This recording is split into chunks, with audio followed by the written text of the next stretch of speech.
आज हम देखेंगे पढ़ा पंचायत शासन व्यवस्था को। इससे पहले मैंने मुंडा शासन व्यवस्था बताया था और एक नागवंशी शासन व्यवस्था। आज का मेरा थर्ड टॉपिक है पढ़ा पंचायत शासन व्यवस्था। इसमें से जो भी इम्पोर्टेंट क्वेश्चन है मैं इसका नोट्स बनाई हूँ, वो आपको क्वेश्चन में करा रही हूँ। तो इससे रिलेटेड पहला क्वेश्चन है आपका, पढ़ा पंचायत शासन व्यवस्था का संबंध झारखंड के किस जनजाति समुदाय से है? तो इसका संबंध उरांव जनजाति से है। नेक्स्ट क्वेश्चन है, पढ़ा पंचायत शासन व्यवस्था में पढ़ा पंचायत का प्रमुख कौन होता है? तो जो पढ़ा पंचायत का प्रमुख होता है वो पढ़ा राजा होता है।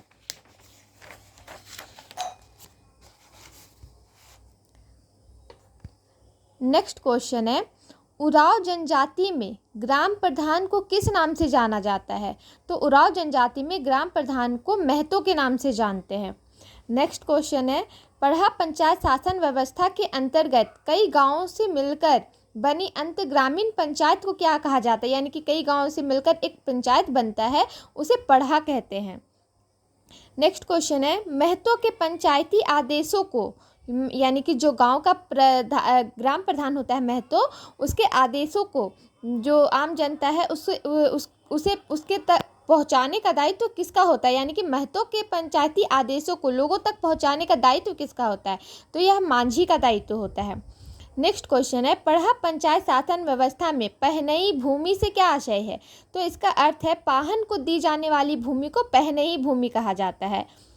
और मुंडा शासन व्यवस्था में क्या था? पाहन को दी जाने वाली भूमि डाली कटारी कहते हैं, लेकिन पढ़ा पंचायत शासन व्यवस्था में पाहन को दी जाने वाली भूमि को पहनई भूमि कहते हैं। फिर नेक्स्ट क्वेश्चन है, उरांव जनजाति का संबंध किस प्रजाति से है? तो उरांव जनजाति का संबंध द्रविड़ प्रजाति से है। नेक्स्ट क्वेश्चन है, पढ़ा पंचायत शासन व्यवस्था में कौन सर्वोच्च न्यायालय की तरह कार्य करता है? तो जो पढ़ा दीवान होता है वह सर्वोच्च न्यायालय की तरह कार्य करता है। नेक्स्ट क्वेश्चन है, पढ़ा पंचायत शासन व्यवस्था में गांव का धार्मिक प्रधान कौन होता है? तो पढ़ा पंचायत शासन व्यवस्था में गांव के धार्मिक प्रधान को पाहन कहते हैं।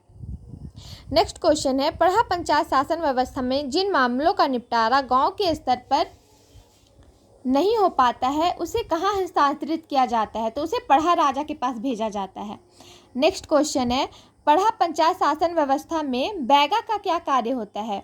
तो बैगा का कार्य होता है जो ग्रामीण देवी देवता जो होते हैं उनको शांत कराना, और यह पाहन का सहयोगी भी होता है। और पाहन कौन होता है? जो गांव में धार्मिक अनुष्ठान को पूर्ण करवाता है।